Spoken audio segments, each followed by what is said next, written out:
Dès le début de son enquête, Nora Marshall remarque que le côté gauche de l'avion n'a pas subi beaucoup de dommages causés par les flammes. Le côté gauche de l'avion n'avait pas été touché par le premier incendie. On savait donc que les passagers auraient pu sortir du côté de la porte à escalier intégré ou par l'issue d'évacuation sur l'aile gauche. Pourquoi ne l'ont-ils pas fait?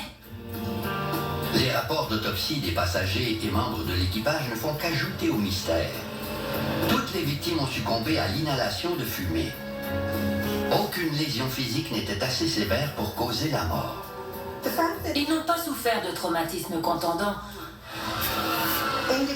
Alors les passagers et les membres de l'équipage auraient pu se déplacer vers la sortie. C'était un détail très important. Nora Marshall note les positions des corps dans l'avion. Elle peut retracer les mouvements des passagers après la collision. Plus de victimes ont été trouvées à l'avant de la cabine qu'à l'arrière. On a compris que des passagers qui se trouvaient à l'arrière s'étaient déplacés vers l'avant de la cabine avant de perdre la vie. L'explication la plus plausible veut que les passagers terrifiés se soient dirigés vers la porte principale sans penser à la sortie sur l'aile. Sous l'effet de la panique, les gens se dirigent vers la porte par laquelle ils sont entrés. Ils pensent rarement aux sorties sur les ailes, surtout dans les petits avions. Je devais découvrir pourquoi la porte ne s'est pas ouverte.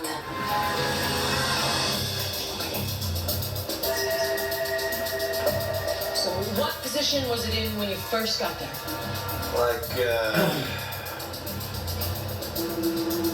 Like this. Nora Marshall s'intéresse maintenant à la porte escalier intégrée. Yeah, I'm 100% sure that's it. Paul Walker est la première personne à avoir atteint la porte. Son témoignage est donc très important. Il est certain d'avoir vu la poignée en position 6 heures, donc ouverte. Trouver la poignée en position 6 heures laissait croire que le copilote avait tourné la poignée en position ouverte. Le copilote a la responsabilité d'ouvrir les portes de sortie. Le copilote s'est levé et s'est dirigé vers la porte. Les passagers se sont dit qu'il allait l'ouvrir et qu'ils allaient sortir. C'est par là qu'ils étaient entrés, alors ils ont voulu sortir par là. Ils voulaient tous suivre le copilote, mais ils n'avaient pas compris que les choses se détérioraient si rapidement. Ce devait être le chaos dans la cabine de l'avion. Selon la procédure d'urgence, le commandant de bord doit couper les moteurs pendant que le copilote procède à l'évacuation.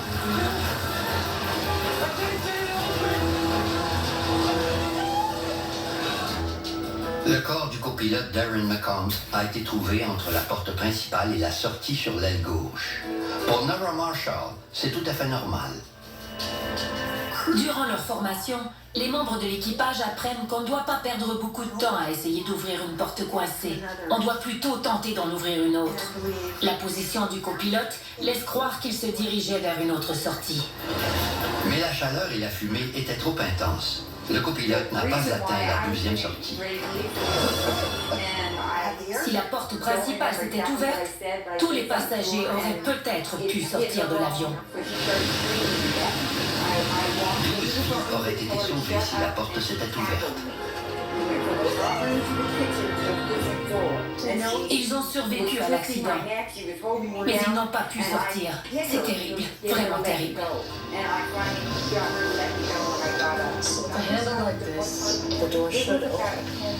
L'équipe d'enquêteurs s'intéresse maintenant au mécanisme de la porte. L'incendie de la cabine a endommagé le câble, mais les principaux éléments ont tous été retrouvés. Okay, let's see what this can tell us.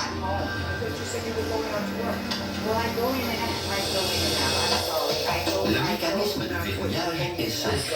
Il y a 3 câbles de verrouillage de chaque côté connectés à la poignée par un câble. Quand la poignée est tournée, le câble fait tourner les cames pour verrouiller ou déverrouiller la porte. Les cames doivent faire une rotation d'environ 150 degrés à partir de la position de verrouillage pour que la porte s'ouvre. On a découvert qu'elles étaient toutes verrouillées ou partiellement verrouillées. Qu'est-ce qui a bien pu empêcher leur déverrouillage? What have we Marshall découvre une fracture sur le câble de verrouillage. S'agit-il de la preuve tant recherchée? Le câble a cédé et on voulait comprendre pourquoi. S'il n'était pas intact, il ne pouvait pas faire tourner les cams. Pour confirmer cette théorie, elle doit faire d'autres analyses. Si elle prouve que le câble a cédé au moment de l'impact, elle résoudra par le fait même le mystère de la porte bloquée qui a coûté la vie à 12 personnes.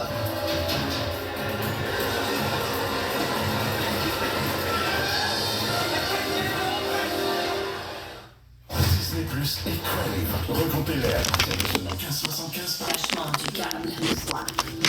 Une tragédie causée par plusieurs ratés, une porte endommagée et un câble lâche. Ces deux éléments ont peut-être fait la différence entre la vie et la mort.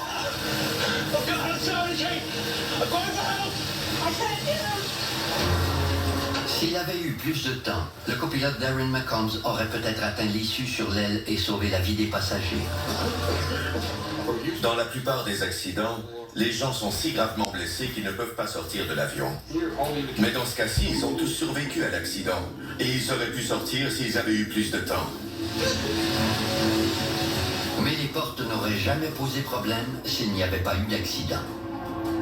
Pourquoi deux avions sont-ils entrés en collision alors que le ciel était complètement dégagé?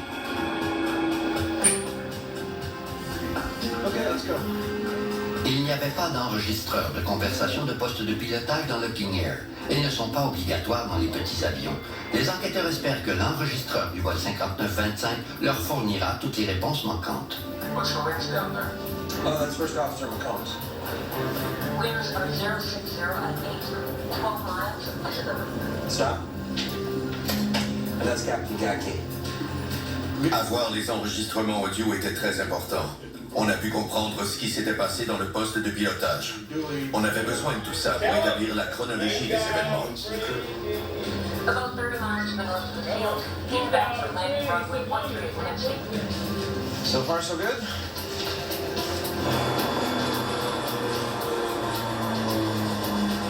À l'approche de l'aéroport de Quincy, l'équipage du Beechcraft a fait tous les appels radio nécessaires. On a entendu circulation Quincy, on est à 30 km. Circulation Quincy, on est maintenant à cette distance. Any traffic in the area, please advise. La commandante Kate Gacki donne une chance au pilote de la prévenir s'il compte utiliser la piste. Personne ne le fait. Plus de 3 minutes s'écoulent avant que Laura Brooks émette une communication radio à partir du King Air.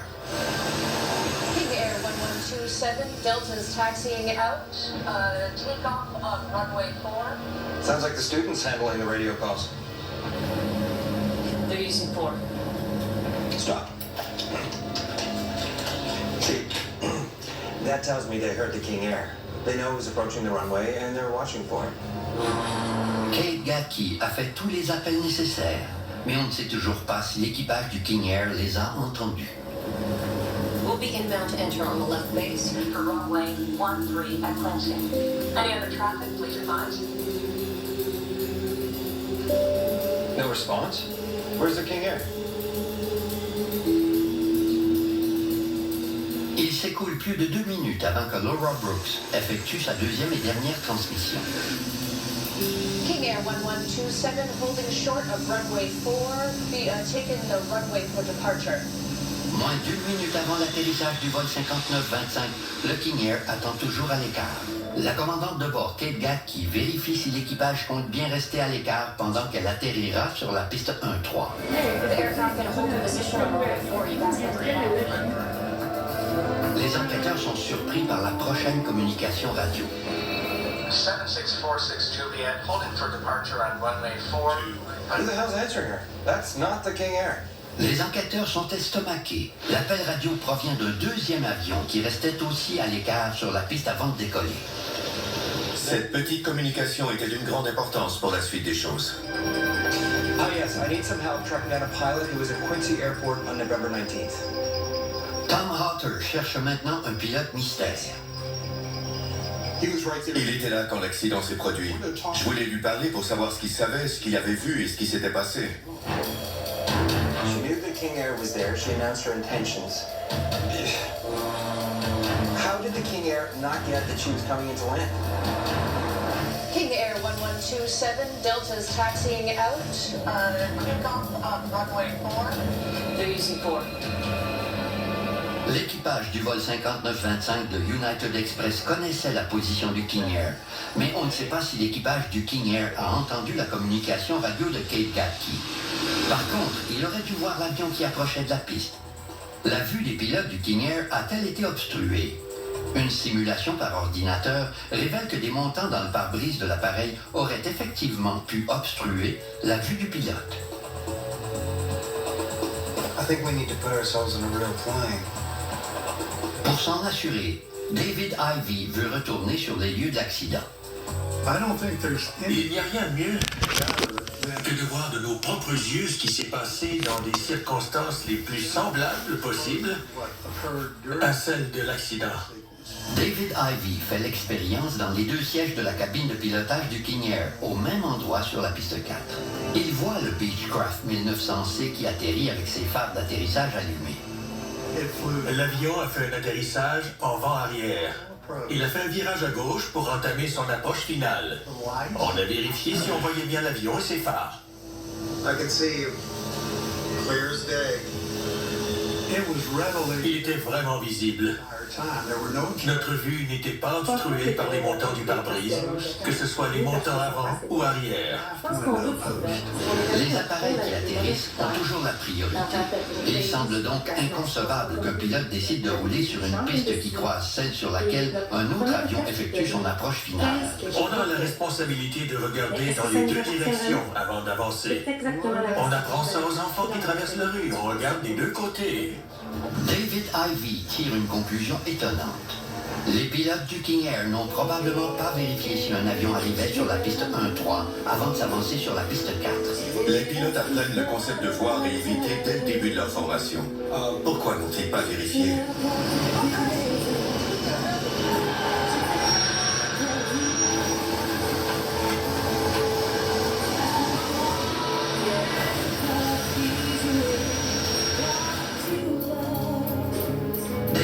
Ivey veut maintenant en savoir plus sur Neil Reinwald, le commandant de bord du King Air. Il examine son dossier de la FAA et interroge